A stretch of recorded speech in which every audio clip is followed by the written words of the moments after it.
I can only imagine, though, that Donald Trump orchestrated every single second of how that town hall played out, that he was able to get a completely friendly audience. They're on a college campus. It was Republican primary candidates.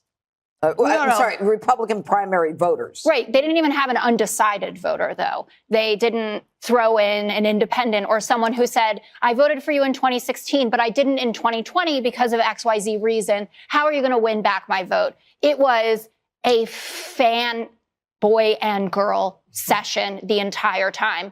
Hey guys, Boston Brian here, and that was Fox News host and liberal punching bag for the Five, Jessica Tarlov, accurately calling out CNN for their disgusting and depraved clown show they put on with Donald Trump. Not only does she point out the ridiculous nature of the softball clown hall with 400 Trump fans in attendance that you know is going to agree with every lie he spews out of his face, but I think she does a better job than Caitlin Collins ever did during the clown hall, pointing out the lies and the amount of lies that were coming out of Donald Trump's face. There was such an incredible cascade of lies flowing out of his mouth. From the border wall, he said, you know, I secured the whole thing. It's 1,900 miles long. He did 52 new miles. The documents, Obama took documents, didn't happen. Joe Biden didn't comply. Joe Biden did comply. Perfect phone calls with Brad Raffensperger and with Zelensky. That Democrats support infanticide. And Caitlin Collins let that one go. And I thought that that was a major losing moment for her, because if you want to make the Dobbs decision a focal point, which it absolutely will be in this election, and you hear the former president say that Democrats support abortion up till 9 months, even after the baby's born, complete dereliction of duty. And unfortunately, once again, I'm forced to agree with her, because I find it absolutely inexcusable that any so-called journalist could sit there and let Donald Trump spew bullshit out of his mouth like this and not give any pushback whatsoever. It's beyond inexcusable and shows that she was way over her head. And don't gloss over the fact that he fails three times to say whether or not he plans to implement a federal abortion ban when and if he becomes president. The way I look, I think it's very important to say this. I consider the other side to be radical, because the other side, under Roe v. Wade and other things, the other side, they're radical because they will, remember the debate with Hillary Clinton? They said, rip the baby out of the womb at the end of the 9th month. They will kill the baby in the 9th month. If you look at that crazy governor of Virginia from the former governor, where he said, no, the baby will be born, and then we'll decide essentially whether or not to execute the baby. But Mr. President, can we talk about what you would do if these are the radical people. It's not the pro-life people that are radical. But if you are reelected and you're back in the Oval Office and you get legislation to your desk, would you sign a federal abortion ban into law? What I'll do is negotiate so that people are happy. But the fact that I was able, I'm so proud of it. We put 3 great justices on the Supreme Court. We have almost 300 federal judges on the Supreme Court. So just to be clear, Mr. President, you would sign a federal abortion ban into law. I said this. I want to do what's right. And we're looking, and we want to do what's right for everybody. But what's right? But now, for the first time, the people that are pro-life have negotiating capability, because you didn't have it before. They could kill the baby in the 9th month or after the baby was born. This is exactly the moment where somebody informed and prepared for this moment would step in and say, no, Mr. President, that's actually fucking ridiculous of you to say, because that's murder. Now they won't be able to do that. But I think this is a really important question for you to answer, because this is something every Republican, including those who are running against you for the nomination, are being asked about, is would you sign a federal abortion ban into law? And many of them are going to give you the same answer as I am. First of all, I am honored to have done what I did. And a lot of people said in 150 years, he's now the most consequential president because he saved so many lives. You know, if you don't count the 1 million plus that have died because of this degenerate lunatic's inability to take COVID seriously or implement any serious policy that would help this country get through the pandemic. CNN had the perfect opportunity to let the American people know that this is the exact reason they are still suffering at the gas pump, still suffering at the grocery store, because of this asshole's inability to take COVID seriously.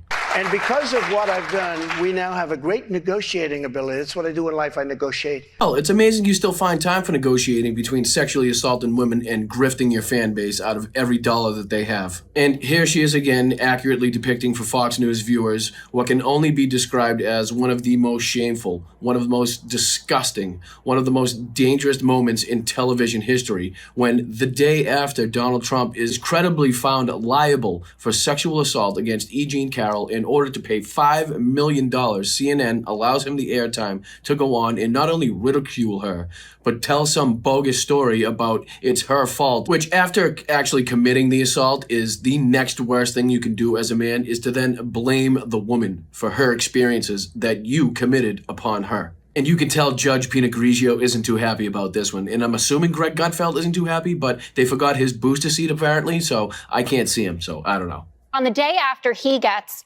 a ruling that he sexually abused and defamed E. Jean Carroll, and he calls her a whack job, and the audience is laughing, it was, just appalling.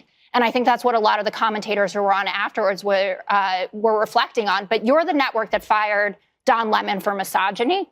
And then you have Donald Trump up there going after a victim of his in such a way. And just in case you missed it, or if you didn't believe it the first time with your eyes or ears, here is the exact moment that CNN knew they fucked up, because this is just absolutely disgusting. There's a jury of 9 people who found you liable of sexual abuse. Do you think that will deter women from voting for you? No, I don't think so, because I think the whole thing, just so you understand, ready? I never met this woman. I never saw this woman. This woman said, I met her at the front door of Bergdorf Goodman, which I rarely go into other than for a couple of charities. I met her in the front door. She was about 60 years old, and this is like 22, 23 years ago. I met her in the front door of Bergdorf Goodman. I was immediately attracted to her, and she was immediately attracted to me.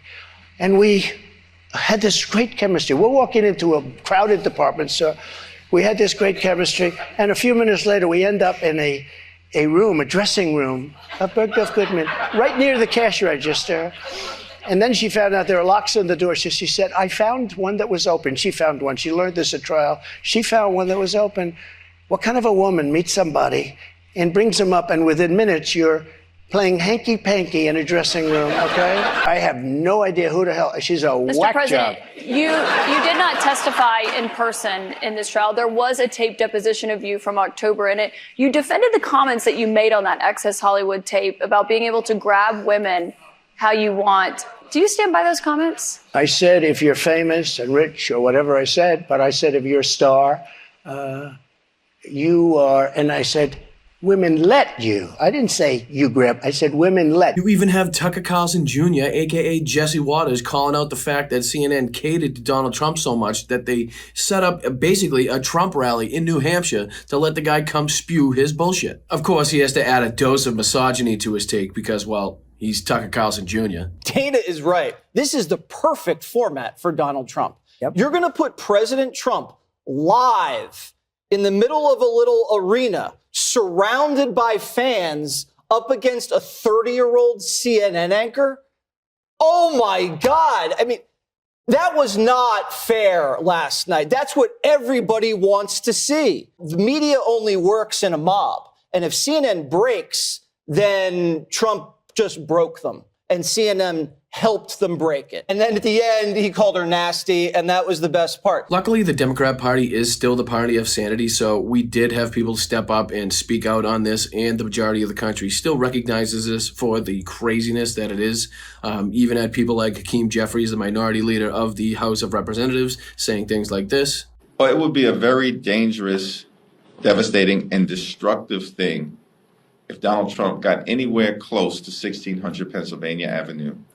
And Exhibit A, for the trauma that the American people will experience if that were to happen, were his own words and performance at that so-called town hall meeting. And another upside and benefit to having Donald Trump speak out on the national stage is that the Democrats can now use his words against him in ads, just like Joe Biden has already begun to do. Check this out. January 6th, it was the largest crowd I've ever spoken to, and they were there proud.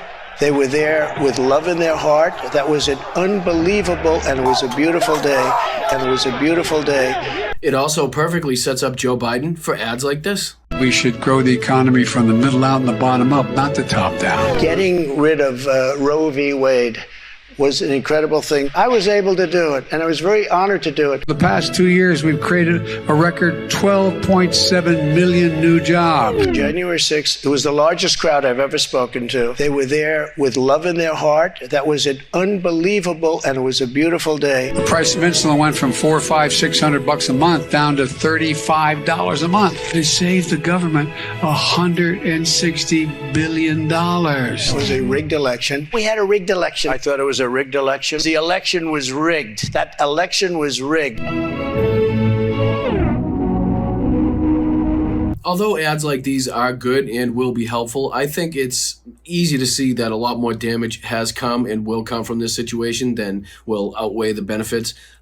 Anytime you give Donald Trump the airtime and credibility that he so desperately seeks, especially from a national news outlet like CNN, I think it can only do bad things for the democracy of this country. Frankly, I think Caitlin Collins and CNN should be absolutely ashamed of themselves for giving airtime to somebody that was just credibly accused of sexual assault in order to pay $5 million in restitution. Not only that, but I do believe that they owe women all across this country an apology for the way this went down. What isn't a secret going forward, and what we can't bank on as Democrats, is having CNN as an ally in this political fight. I think it should be very clear to us what direction the leadership at CNN wants to take that channel in going forward, and we damn sure cannot count on them to do our fighting for us, so we're gonna have to step up and do it ourselves. And without a doubt, one of the best ways for you to do that, one of the best ways for you to stay informed, is to click the subscribe button here at the MeidasTouch Network. Tell them Boston Brian sent you, and let's fight this fascism. Let's fight this bullshit. Let's fight this misogyny together. Let's go. Hey Midas Mighty, love this report? Continue the conversation by following us on Instagram @MeidasTouch to keep up with the most important news of the day. What are you waiting for? Follow us now.